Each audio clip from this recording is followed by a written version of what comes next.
আল্লাহ পাক রব্বুল আলামিন নবীর মেরাজ করালেন রাতের বেলা। কেন? বলে বন্ধুর সাথে বন্ধুর মোহাব্বতের আলোচনা, অন্ধকারে নির্জনে বড় মোহাব্বতের আলোচনা জমে। পুরা রাতও লাগে না, এই রাতের সামান্য সময় রসুলের মেরাজের সময়। নবীজির মেরাজ শুরু হয়েছে বাইতুল্লাহ থেকে। আল্লাহ অর্ডার করলেন জিবরাইলকে, যাও জান্নাত থেকে একটা বোরাক নিয়ে যাও,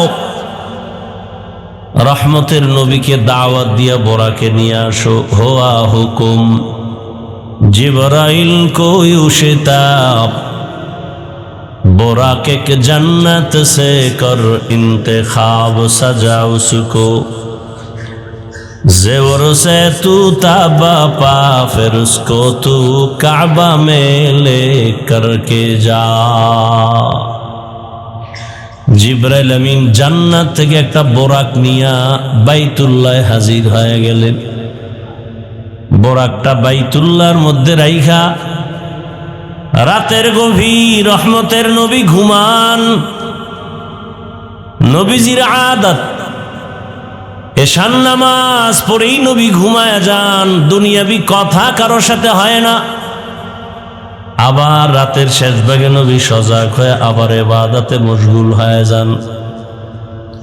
নবী ঘুমাইলে তার চোখ বন্ধ থাকে, কিন্তু তার কলব কখনো ঘুমায় না। নবীজি কোথায় আছেন ঘুমন্ত? কেউ লিখেছেন শিয়াবে আবু তালিবের মাঝে নবী ঘুমান, কেউ বলছেন না নবী চাচাতো বোন উম্মে হানির ঘরে ঘুমন্ত, কেউ বলেছেন রহমতের নবী হাতিমে কাবায় ঘুমান। তিনটা কথাই সত্য। শিয়াবে আবু তালিবের এরিয়ার মাঝখানে চাচাতো বোনের ঘর। জিব্রাইল আমিন ওই ঘরে ঢুকলেন উপর থেকে, ছাদ থেকে, দরজা খুলেন নাই। জিব্রাইল আমিনের 600 নূরের পাখা এক পার্শ্বে চাপাইয়া রহমতের নবীকে সজাগ করলেন। পা মোবারকের তলায় পাখা স্পর্শ করেছে, নবী সজাগ হয়ে গেছেন। তাকায় দেখে জিবরাইল, কি ব্যাপার? বলে সুসংবাদ নিয়ে আসছি। বলে উপর থেকে এরকম সাত ছিদ্র কেন? বলে আমি উপর থেকে নামছি, দরজা দিয়ে কেন ঢুকো নাই, উল্টা ঢুকলা কেন? জিব্রাইল বলেন আজ যত ব্যবহার সব হবে উল্টা। রহমতের নবীকে ওখান থেকে উঠাইয়া হাতিমে কাবায় নিলেন। নবী ওখানে গিয়ে আবার তন্দ্রায় পড়েছেন, আবার ওখান থেকে উঠাইলেন। উঠাইয়া জমজম কূপের কিনারায় নিয়ে গেছেন। নবী বলেন ওখানে নেওয়ার পরে জমজম কূপের পানি দিয়ে আমি ওযু বানাইলাম। আমাকে চিতভাবে শোয়া দেওয়া হলো, আমার বুকটাকে চেরা হলো। বুকের মাঝের থেকে কলব মোবারক বের করে স্বর্ণের পেয়ালায় রাখা হলো। জমজম কূপের পানি দিয়া ধুইয়া ফেললো, আবার ভেতরে দিয়া লাগায় দিল। আগের মতো হয়ে গেল, সেলাই লাগলো না, রক্ত গেল না, কোনো ব্যথাও পেলাম না। এইভাবে ওপেন হার্ট সার্জারি আমাকে করা হয়েছে 4 বার। কয়বার? 4 বার।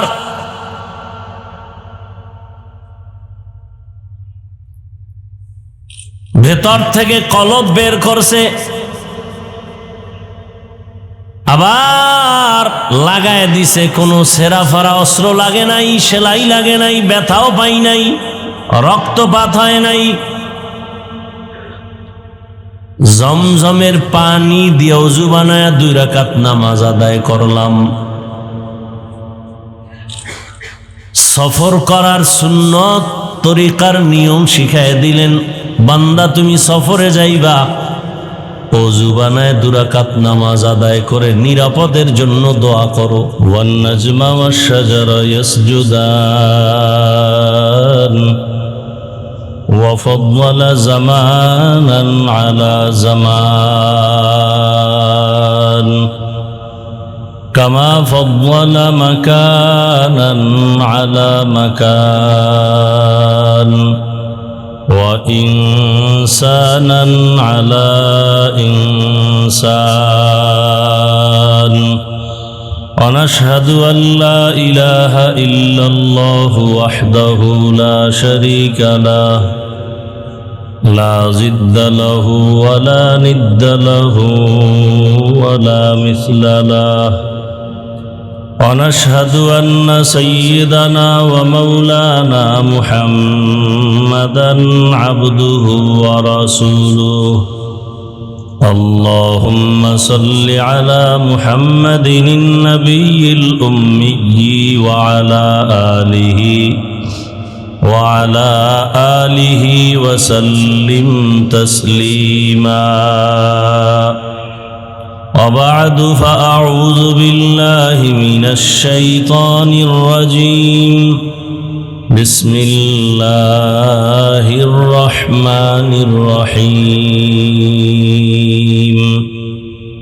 سبحان الذي أسرى بعبده ليلا من المسجد الحرام إلى المسجد الأقصى الذي باركنا حوله لنريه من آياتنا إنه هو السميع البصير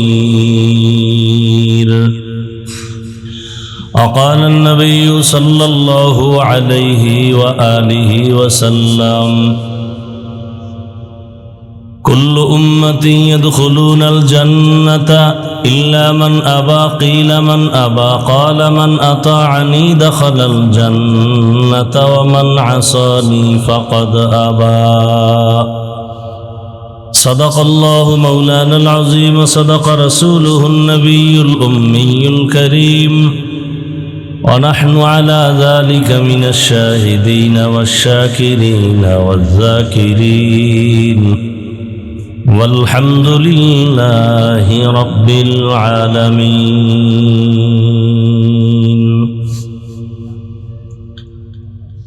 سبحانك لا علم لنا إلا ما علمتنا إنك أنت العليم الحكيم رب اشرح لي صدري ويسر لي أمري واحلل عقدة من لساني يفقه قولي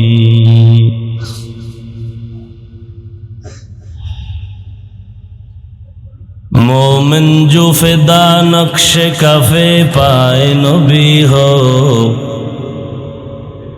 मोमिन जो फिदा नक्श कफे पाए नबी हो ज़ीर कदम आज भी आलम का खजीना हो ज़ीर कदम आज भी आलम का खजीना गर सुन्नत नबवी की करे पैरवी उम्मत गर सुन्नत नबवी की करे पैरवी उम्मत तूफा से निकल जाएगा फिर इसका सफीना तूफा से निकल जाएगा फिर इसका सफीना आशिक हो बिरादर शहंशाह दो आलम आशिक हो बिरादर शहंशाह दो आलम मिश्कों से ज़ियादा मुबारक जिसका सफीना मिश्कों से ज़ियादा मुबारक जिसका सफीना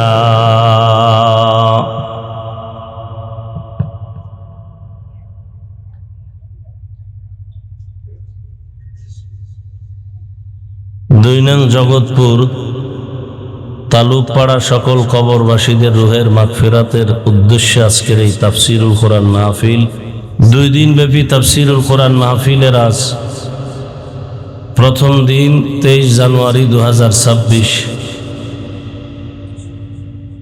মহতি এ তাফসিরুল কোরআন মাহফিলে উপস্থিত মোহতারাম সম্মানিত সভাপতি, প্রধান অতিথি, বিশেষ অতিথিবৃন্দ, হযরত উলামায়ে কেরাম, অত্র অঞ্চলের বিভিন্ন স্থান থেকে আগত আল্লাহ পাকের আশিকিন, জাকিরিন, শাকিরিন, মুহিব্বিন, মুরব্বিয়ান আযম, কলিজার টুকরা আমার সমবয়সী যুবক বন্ধুগণ, স্নেহের ছোট ভাই, পর্দার আড়ালে মা বোনেরা, আল্লাহ পাকের দরবারে শুকর যে আল্লাহ আমাদেরকে সুস্থ রেখেছেন, আলহামদুলিল্লাহ। দরুদ ও সালাম সাইয়্যিদুল মুরসালিন, রাহমাতুল লিল আলামিন, শফিউল মুজনিবিন, খাতামুন নবিয়্যিন, সৈয়দুস সাকালাইন, ইমামুল মুরসালিন, হযরত মুহাম্মদুর রাসূলুল্লাহ সাল্লাল্লাহু আলাইহি ওয়া আলিহি ওয়াসাল্লামের উপর সর্বোপরি শুকর, যাদের অক্লান্ত পরিশ্রমের মাধ্যমে আজ সুন্দর আয়োজন, সময়, পরামর্শ, অর্থ দিয়ে দোয়া করে উপস্থিত হয়ে মাইক, লাইট, প্যান্ডেলের ব্যবস্থাপনার মাধ্যমে সহযোগিতা যারা করেছেন, প্রত্যেককেই আল্লাহ পাক খেদমতের বরকতে দুনিয়াতে শান্তি, পরকালে চিরমুক্তির ব্যবস্থা করে দিন।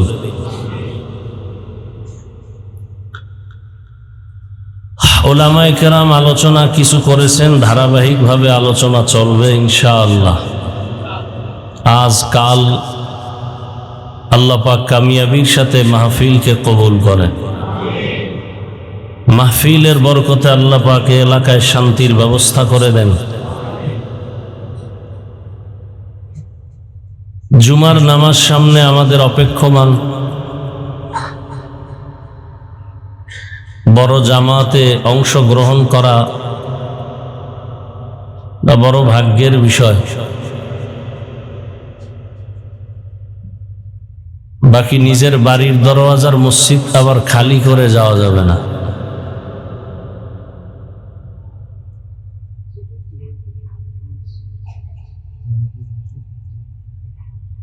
আমি আপনাদের সামনে সংক্ষেপ দু চারটি কথা বলার জন্য কোরআনে হাকিমের এক আয়াতে কারিমা, রসুলের একটি হাদিস পেশ করেছি।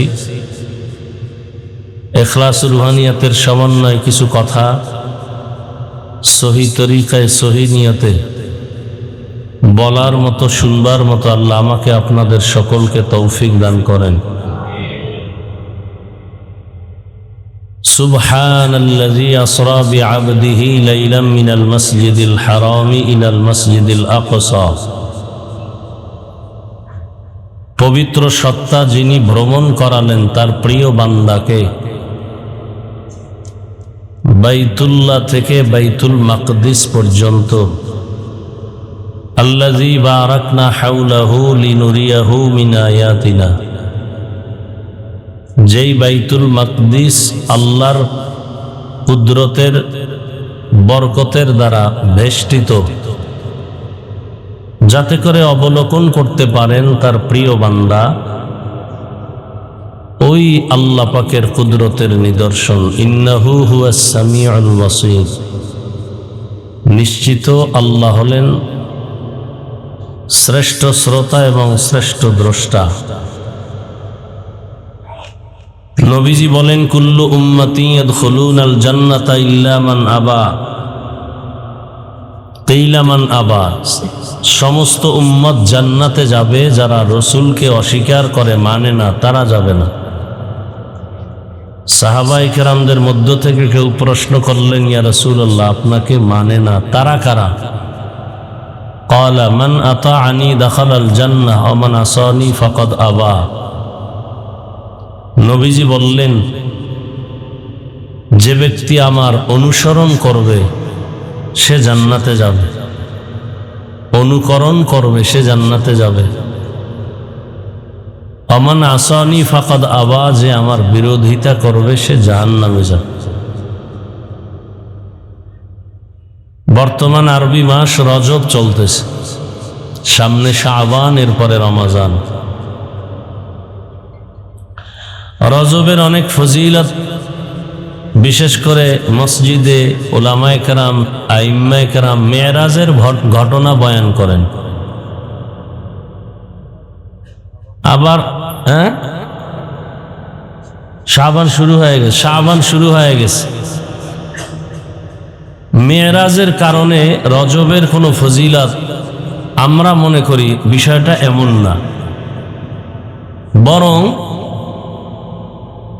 আল্লাহ রাব্বুল আলামিন বছরে মাস হবে কতটা সে নামও আল্লাহ রেখেছেন, সংখ্যাও নির্ধারণ করেছেন, ফজিলত কি তাও আল্লাহ বিবরণ দিয়েছেন। যেমন সূরা তাহার মধ্যে আল্লাহ বলেন, ইন্না ইদ্দাতাশ শুহুরি ইনদাল্লাহি 12 শাহরান ফি কিতাবিল্লাহ ইয়াওমা খালাকাস সামাওয়াতি ওয়াল আরদ মিনহা আরবাআতুন হুরুম যালিকাদ-দীনুল কাইয়্যিম। আল্লাহ বলেন গণনার আকারে বছরে মাস হবে 12টা। কতটা হবে? কিয়ামত পর্যন্ত কোনো বছর 11 মাসেও হবে না, 13 মাসেও হবে না। কত মাসে হবে? 12 মাসে বছর হবে। সিদ্ধান্ত কার? আল্লাহর, স্থায়ী সিদ্ধান্ত। আর এই 12 মাসের মধ্যে আবার আল্লাহ পাক 4 মাসকে আলাদা মর্যাদা দিয়েছেন অন্য মাসের তুলনায়। কয় মাস? আল্লাহ বলেন এই সিদ্ধান্ত আমি করেছি কবে? আসমান জমিন সৃষ্টি করছি যেদিন, ওদিন এই সিদ্ধান্ত করে লাউহে মাহফুজে লেখা হয়ে গেছে। ওই যে 4 মাস বড় দামি শ্রেষ্ঠ, এর মধ্যে 1 মাস রজব, আর হলো হজের মাস, হজের আগের মাস, হজের পরের মাস। এই 4 মাস জিকাদা, জুলহিজ্জা, মুহররম। নবীজি রজব আসলেই আমল শুরু করে দিতেন এবং উম্মতকে দোয়া পড়তে বলতেন, আল্লাহুম্মা বারিক লানা ফি রজব ওয়া শাবান ওয়া বাল্লিগনা রমাজান। আয় আল্লাহ, রজব ও শাবানে আমাদেরকে বরকত দান করেন, হায়াত বাড়ায়া রমাজান পর্যন্ত পৌঁছায়া দেন। আমরা অনেকে জানি অথচ আমল করি না, পড়ি না। আবার সামনে আসতেছে শবে বরাত। আমাদের বাংলাদেশে নিয়েও কিলোকাল বিভিন্ন মতানৈক্য। শাবানের 14তম রাত, তারিখের দিবাগত রাত, 14 তারিখ আরবি শাবানের দিন গিয়া রাত হলো 15 তারিখের রাত। নিসফে মিন শাবান, এই রাতে আল্লাহর রসুলের হাদিস, কুমু লাইলাহা ওয়া সুমু ইয়াওমাহা, রাতে তোমরা দণ্ডায়মান থেকে আল্লাহর ইবাদত করো, পরের দিনে রোজা রাখো, নফল রোজা। বিস্তারিত আলোচনা করার সুযোগ নাই, তবে এতটুকু মনে রাখবেন, শবে বরাত বা আমরা যে নিসফে মিন শাবানের আমল করি, এটা হক। এই আমলটা কি ভাই? করা ফরজ না, করলে ওখানে কোনো গুনাহ নাই। সারা রাত ইবাদত করবেন, পরের দিন রোজা রাখবেন, এটা হক। বরং এটাকে নিয়ে যারা মানুষকে বিভ্রান্ত করে তারা বাতিল। তারা কি? বাতিল।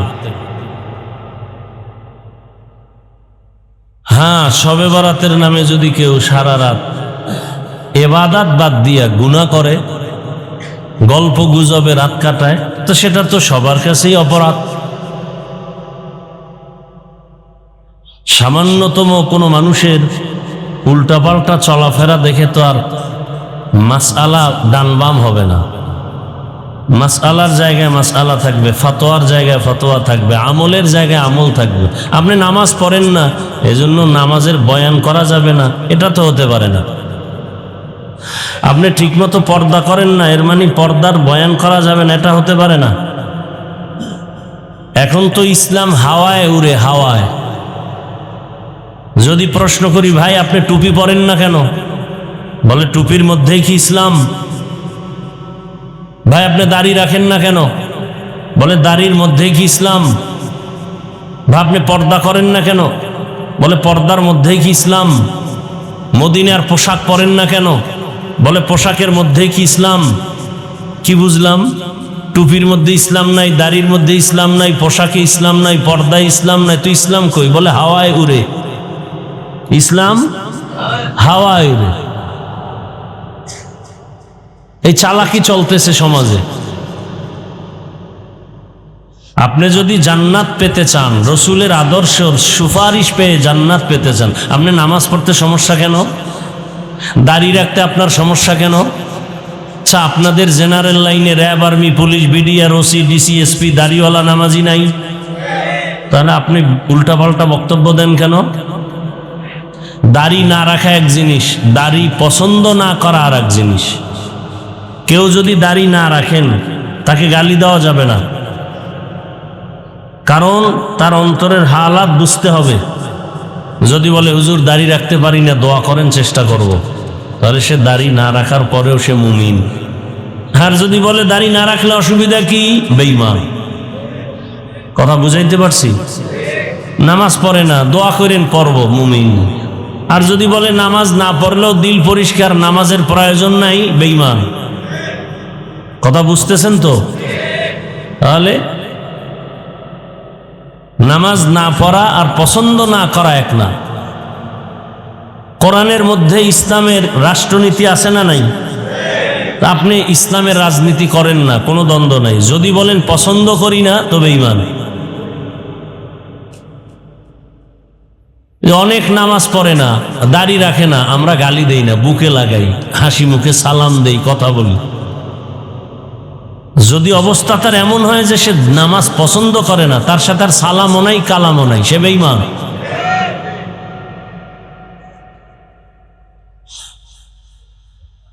তো বছরে মাস হবে 12টা, এর মধ্যে 4 মাস বড় দামি। মুহররম একটা মাস, আরবি বছরের প্রথম মাস, দামি। এই দামি বা শ্রেষ্ঠত্ব দান করছেন আল্লাহ আসমান জমিন সৃষ্টির দিন। অনেকে মুহররমের কারবালার ঘটনা দিয়া প্রমাণ করতে চায় যে কারবালার কারণে মুহররমের দাম, অথচ মুহররমের শ্রেষ্ঠত্ব আসমান জমিন সৃষ্টির দিন সিদ্ধান্ত। ঠিক তেমনি ভাবে রজব, হজের মাস। রসুলের মেরাজ রমজানে হয়েছে, এই বর্ণনাও আছে। হজের মাসে হয়েছে, হজের আগের মাসে রসুলের মেরাজ হয়েছে। রজবে হয়েছে এরকম কোনো নিশ্চয়তা কেউ দিতে পারবে না, ইতিহাস।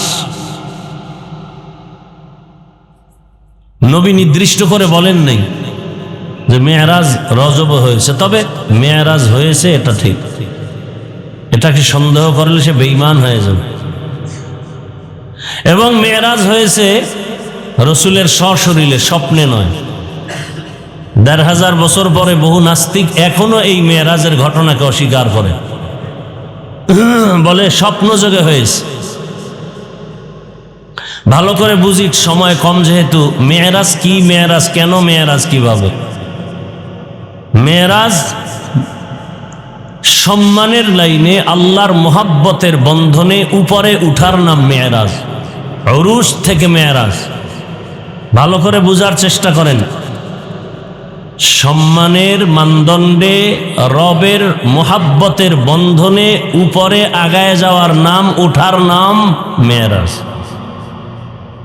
এই মেরাজ 2 প্রকার, জাহিরি আর বাতিনি। জাহিরি মেরাজ আর একটা হলো বাতিনি মেরাজ। জাহিরি মেরাজ যেমন রসুলকে বাইতুল্লাহ থেকে বাইতুল মাকদিসে নিতেছেন সম্মানের সাথে, ডানে বামে সামনে পেছনে 70,000 ফেরেশতা, জিব্রাইল মিকাইল সাথে। বাতিনি মেরাজ কেমন? দেখা যায় না, কিন্তু মর্যাদায় উপরে আগায় যাইতেছে। এমন একই দস্তারখানে বসা, এক লেভেলে আবু বকর, ওমর, ওসমান, আলী, রসুল সাল্লাল্লাহু আলাইহি ওয়াসাল্লাম একসাথে বসা দস্তারখানে খাচ্ছেন। এই 5 জন ব্যক্তি কি সমান মর্যাদার? রহমতের নবীও সেখানে আছেন, এটা হলো বাতিনি মেরাজ। আমার রসুলকে আল্লাহ পাক জাহিরি বাতিনি দোনোটা মেরাজ দান করছেন, এবং সমস্ত নবী রসুলের মেরাজ হয়েছে, সমস্ত নবী রসুলের মেরাজ হয়েছে। সমস্ত নবী রসুলের মেরাজ জমিনে, আপনার আমার রসুলের মেরাজ আরশে আজিমে। সুবহানাল্লাহ আসে না? সমস্ত নবীদের মেরাজ কোথায়? জমিনে। আপনার আমার রসুলের মেরাজ আরশে আজিমে। নাম্বার 3, সমস্ত নবী রসুলদের মেরাজ হলো ইমতিহান, আর আপনার আমার রসুলের মেরাজ হলো ইনআম। সমস্ত নবী রসুলদের মেরাজ হলো পরীক্ষা, আর একমাত্র আমার রসুলের মেরাজ হলো পুরস্কার। কেমনে কেমনে হয়েছে বলার সময় নেই। পয়গম্বর আদম আলা নবিয়িনা আলাইহিস সালাতু ওয়াস সালামের মেরাজ হয়েছে আরাফার ময়দানে। ইব্রাহিম নবীর মেরাজ হয়েছে আগুনের মধ্যে। মূসা নবীর মেরাজ হয়েছে তুর পাহাড়ে। ইউনুস নবীর মেরাজ হয়েছে মাছের পেটের ভেতরে। ঈসা নবীর সাথে মেরাজ দ্বিতীয় আসমানের মধ্যে। দুনিয়াতে সব নবীদের মেরাজ হয়েছে আল্লাহর সাথে মোহাব্বতের বন্ধনে উপরে মর্যাদা আগায় যাওয়ার নাম মেরাজ। নমরুদ তাকায় দেখে ইব্রাহিম নবী আগুনে জ্বলতেছে, কিন্তু না, রবের সাথে মোহাব্বতের কথা চলতেছে। ইউনুস নবী মাছের পেটে আছেন, তবে আল্লাহর সাথে কথা বন্ধ নেই। আল্লাহ আমার নবীকে মেরাজ দেওয়ার জন্য আরশে আজিমে দাওয়াত দিলেন, কারণ সব নবী রসুল আমার আল্লাহ তাআলার আশিক, আর আমার আল্লাহ হলেন মুহাম্মদের আশিক। আল্লাহ পাক রব্বুল আলামিন নবীর মেরাজ করালেন রাতের বেলা। কেন? বলে বন্ধুর সাথে বন্ধুর মোহাব্বতের আলোচনা। অন্ধকারে নির্জনে বড় মোহাব্বতের আলোচনা জমে। পুরা রাতও লাগে না, এই রাতের সামান্য সময় রসুলের মেরাজের সময়। নবীজির মেরাজ শুরু হয়েছে বাইতুল্লাহ থেকে। আল্লাহ অর্ডার করলেন, জিবরাইলকে যাও জান্নাত থেকে একটা বোরাক নিয়ে যাও। রহমতের নবীকে দাওয়াত দিয়া বোরাকে নিয়ে আসো। হোয়া হুকুম जिब्राइल को युशिताब बोराक एक जन्नत से कर इंतखाब सजा उसको जेवर से तू ताबा पा फिर उसको तू काबा में ले करके जा। জিবরাইল আমিন জান্নাত থেকে একটা বোরাক নিয়া বাইতুল্লাহ হাজির হয়ে গেলেন। বোরাকটা বাইতুল্লাহর মধ্যে রাইখা রাতের গভীর রহমতের নবী ঘুমান। নবীজির আদত এশান নামাজ পড়েই নবী ঘুমায় যান, দুনিয়াবি কথা কারোর সাথে হয় না। আবার রাতের শেষ ভাগে নবী সজাগ হয়ে আবার ইবাদতে মশগুল হয়ে যান। নবী ঘুমাইলে তার চোখ বন্ধ থাকে, কিন্তু তার কলব কখনো ঘুমায় না। নবীজি কোথায় আছেন ঘুমন্ত? কেউ লিখেছেন শিয়াবে আবু তালিবের মাঝে নবী ঘুমান, কেউ বলছেন না নবী চাচাতো বোন উম্মে হানির ঘরে ঘুমন্ত, কেউ বলেছেন রহমতের নবী হাতিমে কাবায় ঘুমান। তিনটা কথাই সত্য। শিয়াবে আবু তালিবের এরিয়ার মাঝখানে চাচাতো বোনের ঘর। জিব্রাইল আমিন ওই ঘরে ঢুকলেন উপর থেকে, ছাদ থেকে। দরজা খুলেন নাই। জিবরাইল আমিনের 600 নূরের পাখা এক পার্শ্বে চাপাইয়া রহমতের নবীকে সজাগ করলেন পা মোবারকের তলায়। পাখা স্পর্শ করেছে, নবী সজাগ হয়ে গেছেন। তাকায় দেখে জিবরাইল, কি ব্যাপার? বলে সুসংবাদ নিয়ে আসছি। বলে উপর থেকে এরকম 7 ছিদ্র কেন? বলে আমি উপর থেকে নামছি, দরজা দিয়ে কেন ঢুকো নাই, উল্টা ঢুকলা কেন? জিবরাইল বলেন, আজ যত ব্যবহার সব হবে উল্টা। রহমতের নবীকে ওখান থেকে উঠাইয়া হাতিমে কাবায় নিলেন। নবী ওখানে গিয়ে আবার তন্দ্রায় পড়েছেন, আবার ওখান থেকে উঠাইলেন। উঠাইয়া জমজম কূপের কিনারায় নিয়ে গেছেন। নবী বলেন, ওখানে নেওয়ার পরে জমজম কূপের পানি দিয়ে আমি ওযু বানাইলাম।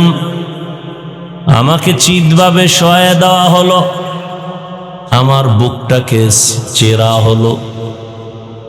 বুকের মাঝের থেকে কলব মোবারক বের করে স্বর্ণের পেয়ালায় রাখা হলো। জমজম কূপের পানি দিয়া ধুইয়া ফেললো, আবার ভেতরে দিয়া লাগায় দিল। আগের মতো হয়ে গেল, সেলাই লাগলো না, রক্ত গেল না, কোনো ব্যথাও পেলাম না। এইভাবে ওপেন হার্ট সার্জারি আমাকে করা হয়েছে 4 বার। কয়বার? 4 বার।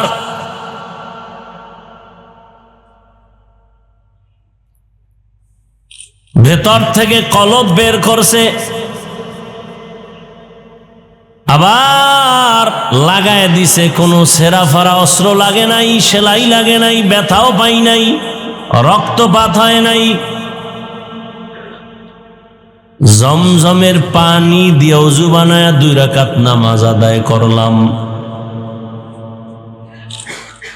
সফর করার সুন্নত তরিকার নিয়ম শিখায় দিলেন। বান্দা তুমি সফরে যাইবা, ওযু বানায় 2 রাকাত নামাজ আদায় করে নিরাপদের জন্য দোয়া করো। আর আমরা নামাজ বাদ দিয়া সুন্নাত আদায় করি, ফেসবুকে স্ট্যাটাস দেই, নিরাপদ সফরের জন্য দোয়া চাই। আছে না নাই?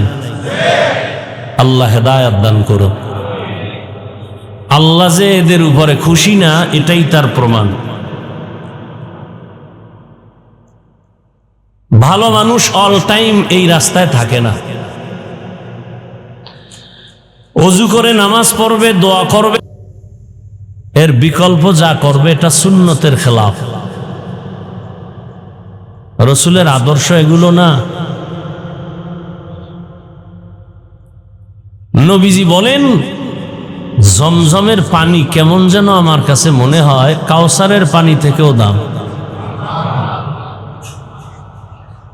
সাহাবায়ে কেরাম একদিন প্রশ্ন করলেন, ইয়া রাসূলুল্লাহ, জমজমের পানির যে কূপ, এখান থেকে তো crore crore million trillion billion পানি লিটার হাজি সাহেবরা নেয়, কমেও না বাড়েও না, এ পানির তলা কই?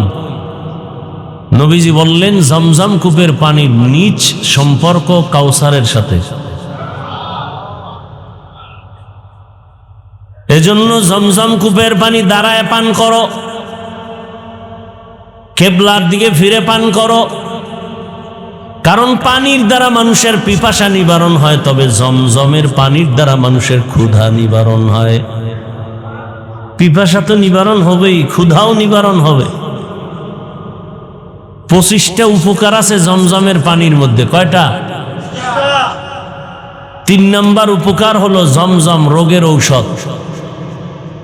এজন্য জমজম পান করার আগে একটা আমল আছে। একবার দরুদ ইব্রাহিমী দোনোটা একসাথে, এরপরে আলহামদু সূরা একবার, কুল হুয়াল্লাহ 3 বার, এরপর একটা দোয়া আছে। আল্লাহুম্মা ইন্না নাসআলুকা ইলমান নাফিআ ওয়া রিজকান ওয়াসিআ ওয়া শিফাআম মিন কুল্লি দা। জমজম পানি পান করবে। এরপরে, ও আল্লাহ, তুমি আমাকে উপকারী জ্ঞান দান করো, এলেম দান করো, বরকতি রিজিক দান করো,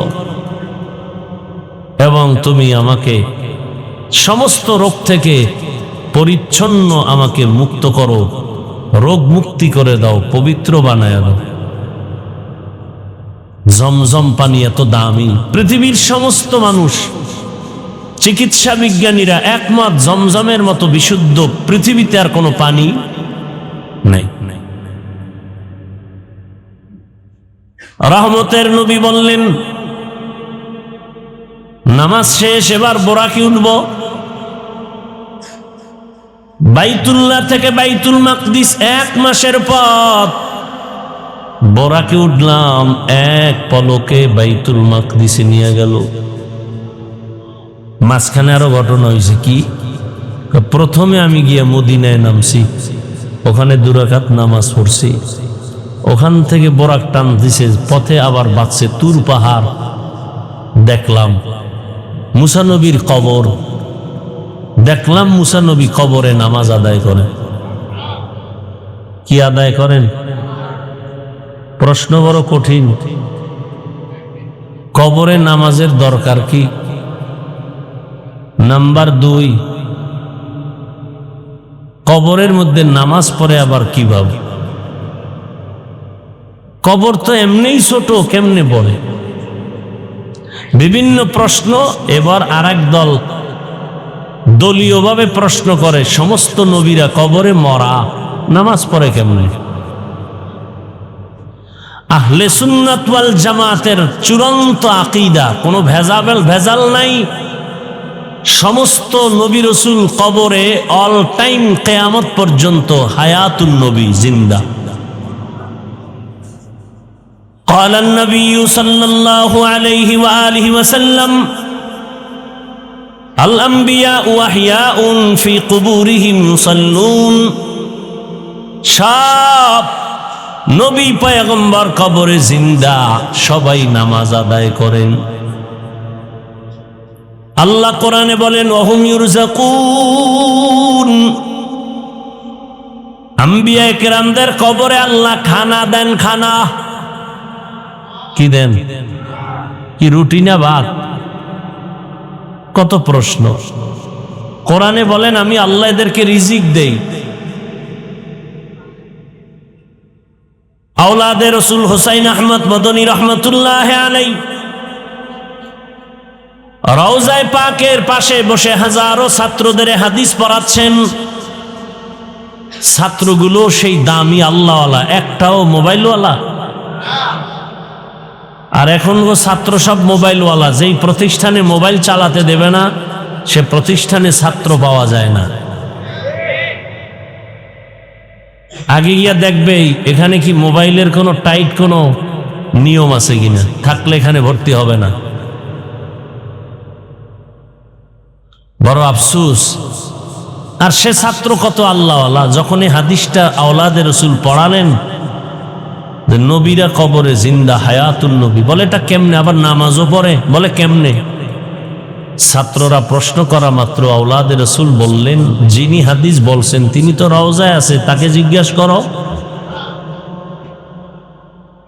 ছাত্ররাও তো সব 5 ওয়াক্ত নামাজি, তাহাজ্জুদওয়ালা, তাকওয়াওয়ালা। মোরাকাবায় গেল, চোখ বন্ধ করে মোরাকাবায় দেখে রসুল সিজদায় পড়ে আছেন।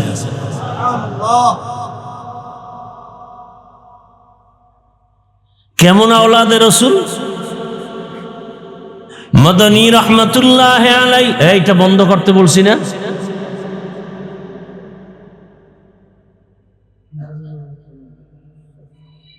মদনী রহমতুল্লাহ আলাইহি কেমন আওলাদে রসুল? রসুলের রওজা মোবারকে জিয়ারতে ঢুকবেন, হঠাৎ মানুষের এত ভিড়, চাপাচাপি করে যাওয়াটা তো সুন্নত না। রসুলের রওজা জিয়ারত করা বরকত, কাউকে ধাক্কা দিয়া যাওয়া কবিরা গুনাহ। এই আবেগলা মুসলমানেরা, হজরে আসওয়াদে চুমা খাওয়া বড় বরকত, কাউকে ধাক্কা দিয়া যাওয়া হারাম।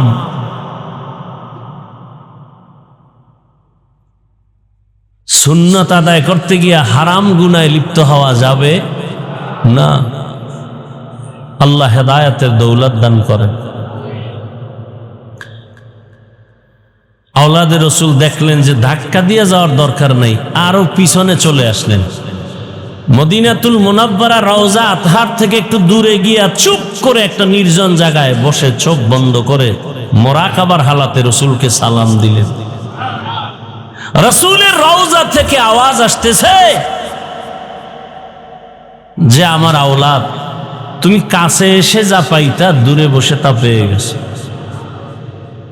এই মিয়া, ওয়াজ কুরুনির ইতিহাস জানেন না কি? ওয়াজ কুরুনির ইতিহাস জানেন না কেউ?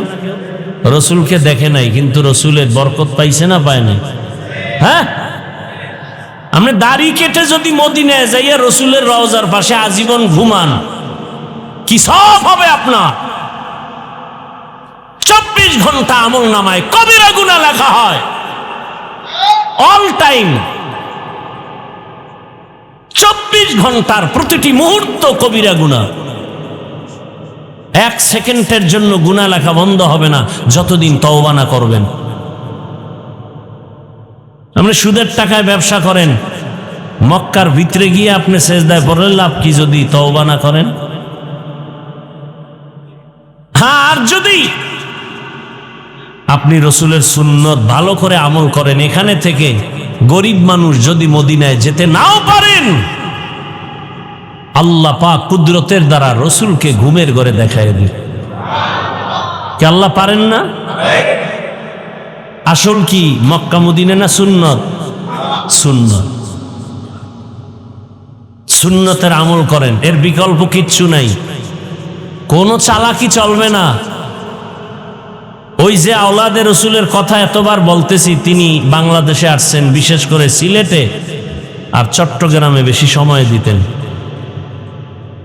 মাদানী রহমতুল্লাহ আলাই, তো মানুষ যাইতো আওলাদে রসুল দেখতে, তো গেলে দেখতে যায় একটু মুসাফা করে না, কি কয়, সাক্ষাৎ দেয় না? হাজারো মানুষ সাক্ষাতে যাইতেন, 2 শ্রেণীর মানুষের সাথে হযরত হাত মিলাইতেন না। কয় শ্রেণী?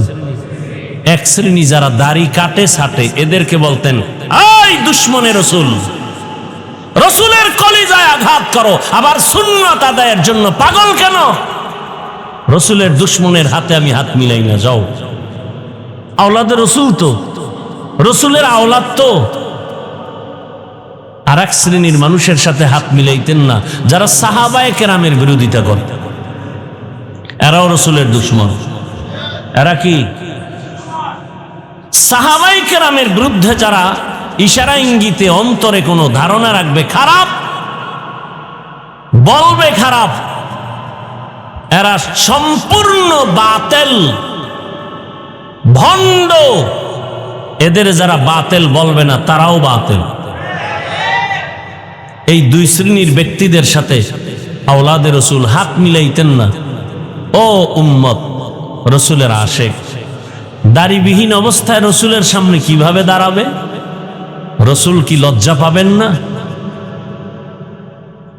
বড় আফসোস। আল্লাহ হেদায়াত না দিলে আমার বয়ান কেন, স্বয়ং রসুল বয়ান দিল, ওর কপাল খুলবে না। কি ভাই, যেই রসুলকে এক নজর দেখলে ভালোবাসার জাহান্নাম হারাম হয়ে যায়, সেই রসুলকে 13 বছর দেখছে, বয়ান শুনছে, কালেমা পড়ে নাই আবু জাহাল। আর 27 বছরের যুবক সন্তান তরবারি নিয়ে দৌড়ায় আমার নবীকে জবাই করার জন্য। রহমতের নবী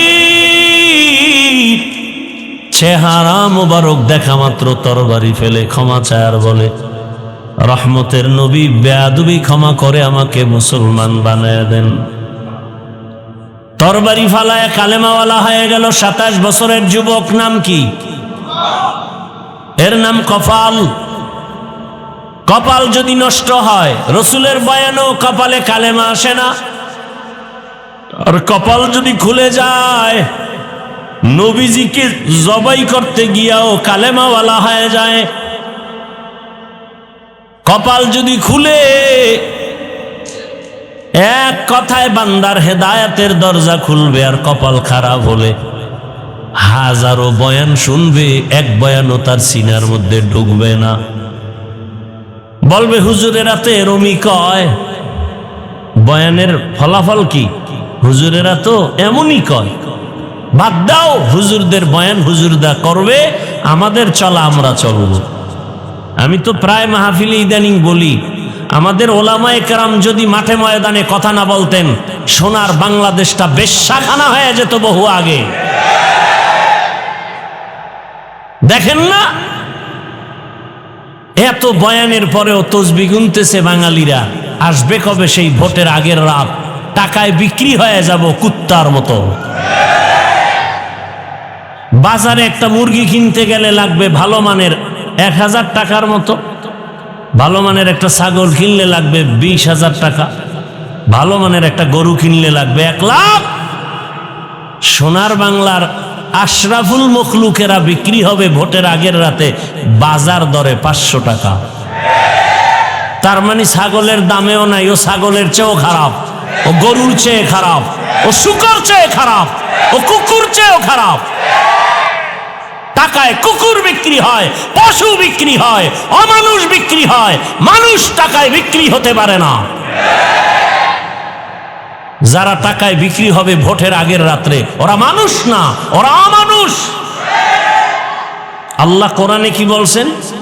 ওয়ালাকাদ যারানা লিজাহান্নামা কাসীরাম মিনাল জিন্নি ওয়াল ইনস লাহুম কুলুবুন লা ইয়াফকাহুনা বিহা ওয়া লাহুম আ'য়ুনুন লা ইউবসিরুনা বিহা ওয়া লাহুম আযানুন লা ইয়াসমাউনা বিহা উলাইকা কাল আনআমি বাল হুম আযাল উলাইকা হুমুল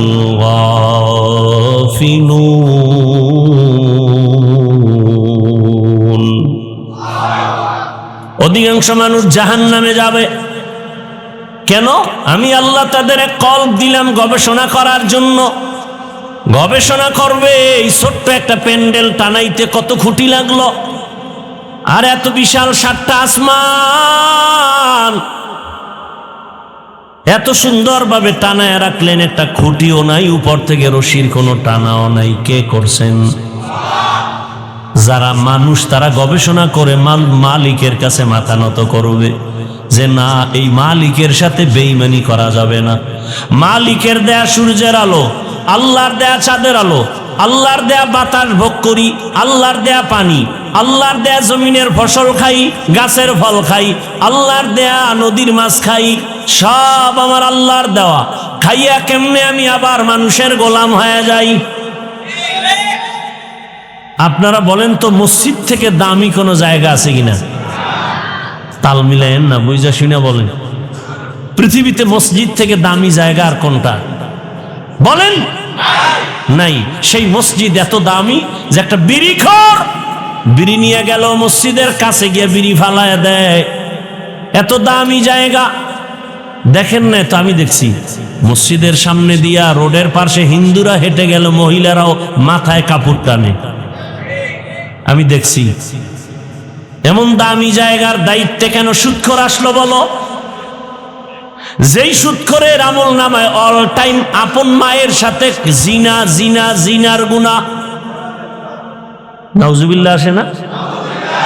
সুদের সাথে যাদের নাম, তাদের হজ কবুল হবে না, তেলাওয়াত কবুল হবে না, নামাজ কবুল হবে না, মোনাজাত কবুল হবে না।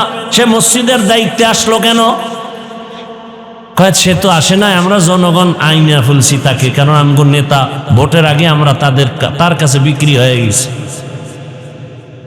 বলেন না কেন? সত্য কথা। এই আকামে আপনারা ঢুকছেন না। মসজিদে সুদখোর দায়িত্ব পাবে কেন? আপনারা ঢুকাইছেন, কারণ তার থেকে টাকায় আপনারা খাইয়া বিক্রি হয়ে গেছেন। আল্লাহ হেদায়েত দান করুন। আরো আস্তে করে বলেন। রাগ করতেছেন? আমি কোরআন হাদিসের বাইরে বলতেছি। আচ্ছা, এই কথাগুলো আমরা আলেমরা আপনাদের বলতেছি কি জাহান্নামে নেওয়ার জন্য না জান্নাতে নেওয়ার জন্য? আমরা যদি কথাগুলো না বলি আর কেউ বলবে? আচ্ছা, আপনি নামাজ পড়েন না, এজন্য কি আমি নামাজের বয়ান করব না? না, একটা আন্দোলন করেন যে যারা আমরা নামাজ পড়ি না আমাদেরকে নামাজের কোনো বয়ান করা চলবে না। নামাজ পড়েন না, নামাজের বয়ান করি, তাতে তো কষ্ট পান না। সুদ খান, সুদের বিরুদ্ধে বলি, তাতে কষ্ট পাবেন কেন? আপনার হিসাব আপনি দিবেন, কিন্তু আমার আল্লাহর কোরআন দিয়া মানুষকে বুঝাতে হবে না? হ্যাঁ, আপনি হজ করতেছেন অথচ সুদের টাকায় নাম লেখানো, হজ হবে না। আপনি কোটি টাকা দান করতেছেন, একটা সওয়াবও পাবেন না যদি তওবা না করেন।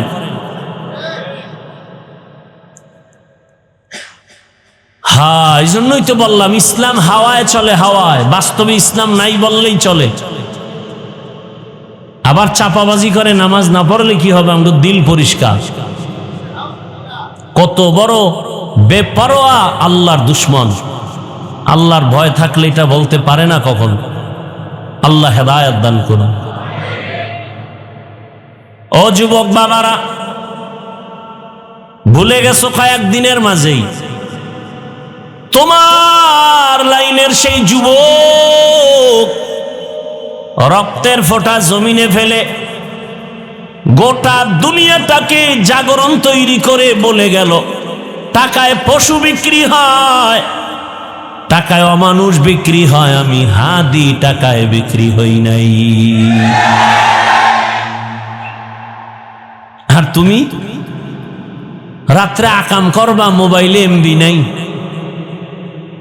টাকা দরকার, এমবি দরকার। কই বাবা এই রাইতে টাকা খুঁজে টুইজা দুইজন বাইর করছো, আব্বা আর মা। বাস, মায়ের মানি ব্যাগে টাকা নাই, বাবার টাকা নাই, নিলকে চোরে, চোরকে নিজের রক্তের সন্তান। এই টাকা নিয়ে করে কি? এমবি ঢুকায় সারা রাত জেনা করে। জেনা, চোখের জেনা, হাতের জেনা, জবানের জেনা, অন্তরের জেনা, সারা রাত। যেই পরিমাণ গুনাহ হয়, উচিত ছিল ঘুমের মধ্যে ঘরের উপরে ঠাডা পড়া। শুধু মুহাম্মদের উম্মত হওয়ার কারণে আল্লাহ হেফাজত করেছেন। কিন্তু চিনলা না সে রহমতের নবী কত দামি, চিনলা না। তুমি রসুলকে মোহাব্বত করো, আমিও তো করি। আমার মোহাব্বতের কারণে আজ আমাকে গোটা দেশের মন্ত্রীও যদি বানায়, আমি তো জীবন চলে যাবে, দাড়ি কাটবো না। আমার রসুলের মোহাব্বতের কারণে, আমার রসুলের মোহাব্বতের কারণে তো আমি টুপি ছাড়বো না। আমি জানি এ টুপির কারণে বহু গালি শুনছি, আমি দাড়ির কারণে আমরা অনেক মানুষের গালি শুনি। এরপর রসুলের মোহাব্বতে দেশটাকেও যদি আমাকে দিয়ে দেয়, সব আগুন দিয়ে জ্বালায় দিব, রসুলের কলিজা আঘাত দিয়ে দাড়ি কাটবো না। আর তোমার যদি পাও ধরি, তুমি দাড়ি রাখবা না, আবার দাবি করো রসুলের আশেক। তুমি দাড়ি কামানেওয়ালা সুদখোর। রসুলের আশেক যদি হও তো এদেশে আর ভণ্ডকে, আমরা ভণ্ড। তোমরা দাড়ি কামানেওয়ালা যদি রসুলের আশেক হও তো আমরা দাড়ি টুপিওয়ালারা ভণ্ড। আফসুস, বড় আফসুস।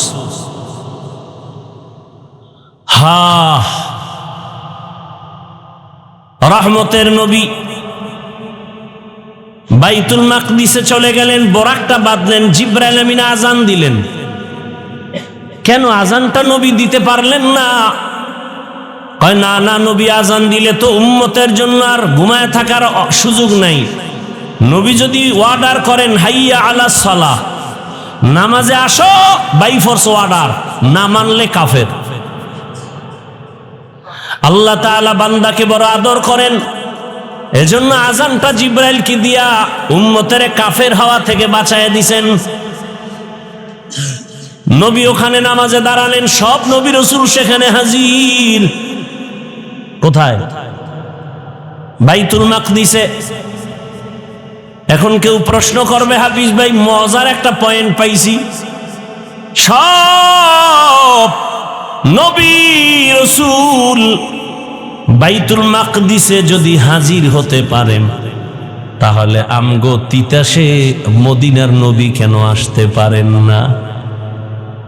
মহাপণ্ডিত মুফতি সাহেব বয়া রইছে ফতুয়া লইয়া, সব নবী রসুল যদি বাইতুল মাকদিসে আমার রসুলের আগমনে আসতে পারে, তাহলে আমগো মদিনার রসুল কেন তিতাসে মিলাদে আসতে পারে না? এই আকাম্যা কিছু আল্লাহর বান্দা আছে না নাই? আল্লাহ হেদায়াত দান করুন। এ কথার জবাব কি মনে করেন আমাদের কাছে নাই? দেওয়ার সময় নেই। ভাই নামাজ কয়টায়? কত? আমাকে বলতে হবে তো কয়টায় পড়বেন, ওইভাবে আমি তো ছেড়ে দিতে হবে। হ্যাঁ, এলো একটা কিলাকিলি করেন, একদল 45 আর একদল 1.5, একটা লাগান শুরু করেন। জমুক এলাকায় লাগছে নামাজ লইয়া। হায় হায় হায়, এই মুহূর্তে কিলাকিলি করতে পারলি তো শান্তি। সামনে নির্বাচন। ভাইরা আমার, রহমতের নবী বাইতুল মাকদিসে 2 রাকাত নামাজের ইমামতি করলেন। ইমামুল মুরসালিন রহমতের নবী নামাজ শেষ করে ওখান থেকে বোরাকে সফর আসমানের দিকে রওনা হলেন। রহমতের নবী এক আসমান, দ্বিতীয় আসমান, তৃতীয় আসমান, চতুর্থ, পঞ্চম, ষষ্ঠ, সপ্তম আসমান ভেদ করলেন। প্রত্যেকটা আসমানে 2টা দরজা পেলেন। এক একটা দরজা জমরা দেখুন পাথর দ্বারা বানানো। সব দরওয়াজার ভেতরে তালা লাগানো, নূরের তৈরি তালা। রহমতের নবী ঢুকলেন, এরপরে 7 আসমানের উপরে চলে গেলেন। রহমতের নবী 7 আসমানের উপরে গিয়ে দেখেন একটা সুন্দর নূরের ঘর, বাইতুল মামুর। 70,000 ফেরেশতার কাফেলা বারবার তাওয়াফ করে। একবার যারা সিরিয়ালে আসে আর আসে না, কিয়ামত পর্যন্ত ওই বাইতুল মামুর তাওয়াফ চলবে কিয়ামত পর্যন্ত। ভাইরা আমার, কিয়ামত পর্যন্ত তাওয়াফ চলবে। 70,000 করে একবার যারা সিরিয়াল পাবে, কিয়ামতের আগে আর পাবে না। নবী বলেন, আমি ওখান থেকে উপরে গেলাম সিদরাতুল মুনতাহা। এরপরে ওখান থেকে যাইতে যাইতে ভিন্ন বাহনে আল্লাহ তাআলার আরশে আজিম, আরশে আজিমের মধ্যে ঢুইকা দেখলাম 8 জন ফেরেশতা আরশে আজিমটা কাঁধের মধ্যে নিয়ে দাঁড়ানো, আর ওই ফেরেশতাদের পা হলো 7 জমিনের নিচে। নবী বলেন, আমি আরশে আজিমটা ঘুরে ঘুরে দেখলাম, এর উপরে হলো আল্লাহ তাআলার কুরসি। ওয়াসিআ কুরসিয়ুহুস সামাওয়াতি ওয়াল আরদ। এমন এক কুরসি, আসমান জমিন সব কুরসির ভেতরে আটকানো। নবীজি বলেন, আমার আল্লাহ ওই কুদরতের কুরসির কাছে নেওয়ার জন্য আল্লাহর আসন 70,000 নূরের পর্দা লাগানো। আল্লাহ তাআলা এক একটা পর্দা খুলে খুলে আমাকে নবীর সামনে নিয়ে বসায় কথা বলছি। রবের সামনে আমি বসে কথা হলো। আল্লাহ বলেন, ফাআওহা ইলা আবদিহি মা আওহা। ভালো করে বুঝেন, আল্লাহ তাআলা ঘটনাটা বলতে গিয়া সূরা বনী ইসরাঈলের শুরুতে বলেন, সুবহানাল্লাযী আসরা বিআবদিহি। ভ্রমণ করাইলাম আমি আল্লাহ। কাকে? আমার বান্দাকে। এখানে বান্দা মানি রহমাতুল্লিল। এখান থেকে কয়েকটা পয়েন্ট আমাদের খুব বুঝার দরকার, যদিও সময় নাই। একটা পয়েন্ট বলুন। কোরআনে হাকিমে আল্লাহ পাক নবীদের যাদের নাম নিছেন, সম্বোধন করছেন নাম নিয়া নিয়া। ওমা তিলকা বিয়ামিনিকা ইয়া মূসা, ইয়া নূহ, ওয়া নাদাইনাহু ইয়া ইব্রাহিম। কিন্তু রহমতের নবীর নাম আল্লাহ কোরআনে নেন নাই, সম্বোধন করেন নাই।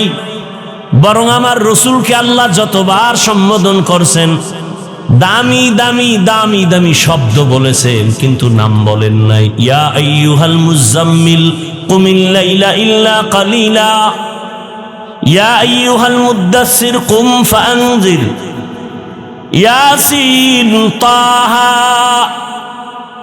নবীকে দামি দামি শব্দ বলে সম্বোধন করেছেন। ওমা আরসালনাকা ইল্লা রাহমাতাল লিল আলামিন, ইন্না আরসালনাকা শাহিদান ওয়া মুবাশশিরান ওয়া নাযীরা। দামি দামি শব্দ বলে নবীকে সম্বোধন করেছেন। লাকাদ কানা লাকুম ফি রাসূলিল্লাহি উসওয়াতুন হাসানাহ, ইন্না আ'তাইনাকাল কাউসার। তাহলে নবীর নাম না নিলেও দামি দামি শব্দ বলছেন, যেগুলো বিশ্লেষণ ছাড়া বুঝে আসে না। নবী রহমাতুল লিল আলামিন, নবী শাহেদ, নবী বাশীরা ওয়া নাযীরা, এগুলোর ব্যাখ্যা বড় কঠিন। নবী কাউসারওয়ালা। কিন্তু নবীর জীবনে দুইটা সফর হয়েছে, অলৌকিক এবং আশ্চর্য ধরনের ইতিহাস শ্রেষ্ঠ সফর। এক সফর জমিনে, আর একটা সফর হলো আসমানে। যেই আসমানের সফরটা মানুষ এখনো বিশ্বাস করে না, অনেক বেঈমানেরা মেরাজের সফরটাকে বিশ্বাস করতে পারে না।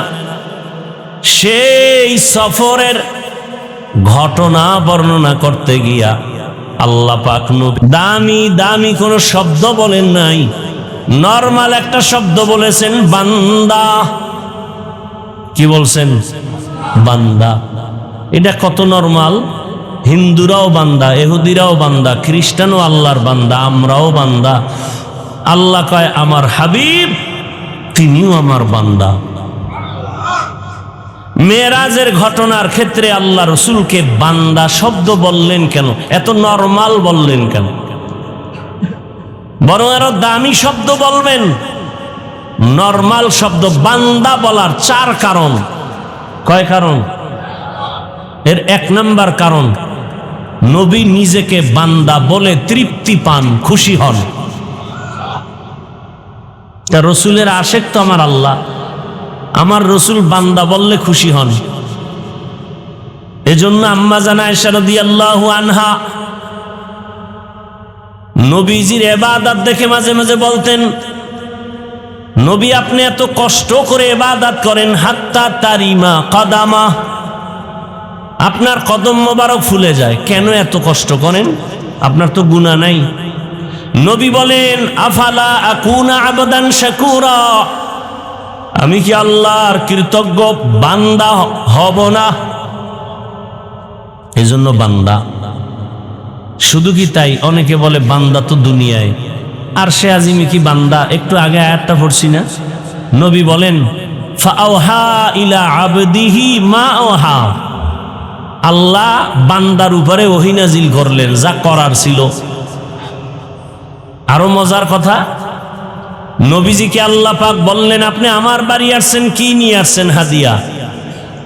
সবাই আপনারা জানেন, নবী বলেন আত্তাহিয়াতু লিল্লাহ ওয়াস সালাওয়াতু ওয়াত তাইয়্যিবাত। নবীকে আল্লাহ কয় তা আমিও কিছু হাদিয়া দেই।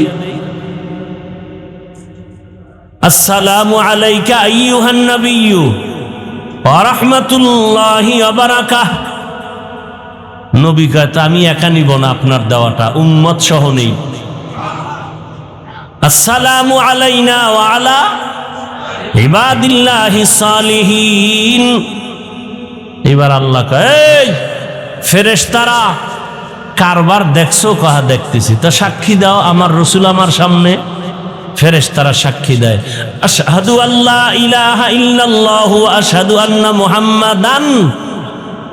ফেরেশতারা মুহাম্মাদান কয়ে চুপ হয়ে গেছে, কি বলবে? রাসূলুহু। আল্লাহ কয় না, রহমতের নবীকে রাসূলুহু দিয়েছি আমি, আর রসুল আমাকে দিতে চান বান্দা। আমি তো রসুলকে রসুল দিছি আমার পক্ষ থেকে, কিন্তু না, এটা আমারটা পরে নাও। রসুল যেহেতু বান্দা বললে খুশি হয়, বান্দা আগে নাও। রসুল পরে, বান্দা আগে। ফেরেশতারা এরপরে কি বলল? আবদুহু ওয়া রাসূলুহু। আমার মুহাম্মদ প্রথমে বান্দা, এরপরে রাসূল। আরো মজার কথা, হাসরের ময়দানে এই পুরা জমিনটা হবে হাসরের মাঠ, বাইতুল মাকদিস হবে আল্লাহর আদালত বিচারালয়। সেদিন আল্লাহর প্রিয় বান্দাদের আল্লাহ ডাকবেন, সূর্যের গরম লাগাইও না, তোমরা আরশে আজিমের নিচে গিয়া ছায়ায় আশ্রয় নাও। ইয়া আইয়াতুহান নাফসুল মুতমাইন্নাহ ইরজিই ইলা রাব্বিকি রাদিয়াতাম মারদিয়াহ ফাদখুলি ফি ইবাদি ওয়াদখুলি জান্নাতি। আল্লাহ নফসে মুতমাইন্না যারা, গুনাহমুক্ত যারা, এগো ডাকবেন, আসো জান্নাত পরে, আগে আমার বান্দাদের কাফেলায় ঢুকো, আগে আমার প্রিয় বান্দাদের কাফেলায় ঢুকো। ফাদখুলি ফি ইবাদি, আমার বান্দা, আমার আহলুল্লাহ, আমার আহাল যারা, কোরআনওয়ালা, রসুলের আদর্শওয়ালা, গুনাহমুক্ত যারা, আল্লাহর খাস ওলি, এদের কাফেলায় ঢুকো। এরপরে রহমতের নবী তোমাদের নিয়ে জান্নাতে গিয়া তালা খুলবেন। আগে আমার বান্দাদের কাফেলায় ঢুকো, তারপরে জান্নাতে যাও। তাহলে আগে জান্নাত না বান্দা? রসুলকে বান্দা বলছেন আমার আল্লাহ চার কারণে। কয় কারণে? এক কারণ বললাম, আর একটা কারণ সামান্য ইঙ্গিত দিয়ে গেলাম, সেটা হলো বান্দার সাথে আল্লাহর সম্পর্কের নাম ইবাদত। আল্লাহর সাথে আমাদের সম্পর্কের নাম কি? ইবাদত। ইবাদত যারা করে তারা আবেদ বা আবদ, বান্দা। যার ইবাদত করে তিনি হলেন মাবুদ। তাহলে আসল সম্পর্ক আল্লাহর সাথে আমাদের ইবাদতের দ্বারা। যারা ইবাদত করি আমরা বান্দা, যার ইবাদত করি তিনি মাবুদ। আর পৃথিবীতে একমাত্র শ্রেষ্ঠ ইবাদত করনেওয়ালা আমার রসুল। আমার রসুল সারা রাত নামাজে কাটাইতেন, পা ফুলে যেত। ইশরাক, আওয়াবিন, তাহাজ্জুদ কোনোটা বাদ নাই। এজন্য আমার রসুলকে আল্লাহ বান্দা বলেছেন। আরো দুইটা কারণ আছে। তো যাই হোক, মেরাজ থেকে আল্লাহর রসুল হাদিয়া নিয়ে আসছেন। উল্লেখযোগ্য হাদিয়া হলো 5 ওয়াক্ত নামাজ। নবীজি বলেন, বাইনাল আবদি ওয়া বাইনাল কুফরি তারকুস সালাহ। মুমিন আর বেঈমানের ব্যবধান হলো নামাজ। বেঈমানেরা নামাজ পড়ে না, মুমিনেরা নামাজ ছাড়ে না। বলেন তো ফরজ নামাজ কত ওয়াক্ত? 5 ওয়াক্ত। সপ্তাহে একদিন। কয়দিন পড়েন না কেন? কপাল এমন পড়া পড়ছে যে জুমায় আইসাও পুরা নামাজ পড়ে না, কপাল পুড়ছে তো। সালাম ফিরাইলে দৌড়। পৃথিবীর কোন মুফতি বলতে পারবে? আর দাঁড়ান, সামনে আনেন তো, যে জুমার দিন ইমামের সাথে 2 রাকাত পড়লে আর নামাজ লাগে না। একজন মুফতি দেখান তো। হ্যাঁ, কিছু আউলা জাউলা ফতুয়া শুনছি যে জুমার দিন আগের সুন্নত লাগে না। এটাও একটা বিভ্রান্তকর ফতোয়া। কিন্তু সালামের পরে গিয়া 4 রাকাত সুন্নত লাগবে না বলে পৃথিবীতে একজন আলেমের কথা বলেন। আপনারা সালাম ফিরাইলেই দৌড় দেন কেন? আজরাইলে টানে না শয়তানে টানে? সিনেমা হলে যাবেন, পাগল হয়ে গেছেন না? অধিকাংশ মুসল্লিরা জুমার নামাজের পরে, বিশেষ করে শহর এলাকায়, সিনেমা হলে যায়। কই যায়? শুনতে একটু খারাপ লাগে, আসল সিনেমা হল না, মিনি সিনেমা হল, বিবাহের অনুষ্ঠান। কথা কয় না? সিনেমা হলে যা হয় আপনাদের দেশের বিয়ার অনুষ্ঠানে কম হয়? ভিডিও, নাচ গান হয় না হয় না? তো সিনেমা হলের বাকি কি? হ্যাঁ, ওই আমি উত্তরা গুলশানে জুমা পড়াই, সব মাতাওয়ালা। বলছি খবরদার ভুলেও আমাকে সিনেমা হলে দাওয়াত দিবেন না। দাওয়াত দিলে পরের জুমা থেকে আমি বিদায়। এখন আমনেরা পারবেন না, কারণ চাকরি শেষ। কারণ শিয়ালের হাতে মুরগি দেওয়া তো, শিয়ালের হাতে মুরগি দিলে যা হয়, মাদ্রাসা মসজিদের চাবি সুদখোর বেনামাজির হাতে দিলে তাই হয়। আল্লাহ হেদায়াত দান করুন, আল্লাহ হেদায়াত দান করুন। শিয়ালের হাতে মুরগি দেওয়া যাবে? জিবরাইল আমিন দিছে না আপনারা দিছেন? কালকে বয়ান করছি ঢাকায়, ওই কথাটা বলে এখন শেষ করি। আমাকে বয়ান যারা পুরাপুরি নিয়ত করছেন যে অন্তত নির্বাচনের আগ মুহূর্তে মানা যাবে না, মানে ভোটের আগের রাত্রে ওই টাকার পায়খানা খেতেই হবে, তাদের কাছে আমার একটা বিনয়ী অনুরোধ, খাইলে বেশি খাইয়েন। খাবেনই যেহেতু, জাহান্নামে যাবেনই যেহেতু, তবে জনমের মতো খাবেন, তবে ওই টাকাওয়ালা 2 নাম্বারওয়ালাদের ভোট দিবেন না। পারবেন?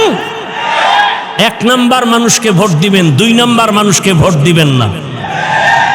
ঠিক আছে তো ইনশাআল্লাহ? আল্লাহ আমাদের বুঝার আমল করার তৌফিক দান করেন, ভুল ত্রুটি আল্লাহ ক্ষমা করে দেন। সুবহানাল্লাহি ওয়া বিহামদিহি, সুবহানাকাল্লাহুম্মা বিহামদিকা, আশহাদু আল্লা ইলাহা ইল্লা আনতা আস্তাগফিরুকা ওয়া আতুবু ইলাইক। দাঁড়িয়ে কাতার সোজা করেন, এরপরে নামাজের জন্য প্রস্তুতি নেন। সুন্নতের অর্ডার না দিলে সুন্নত পড়বেন না, আগে কাতার সোজা করেন।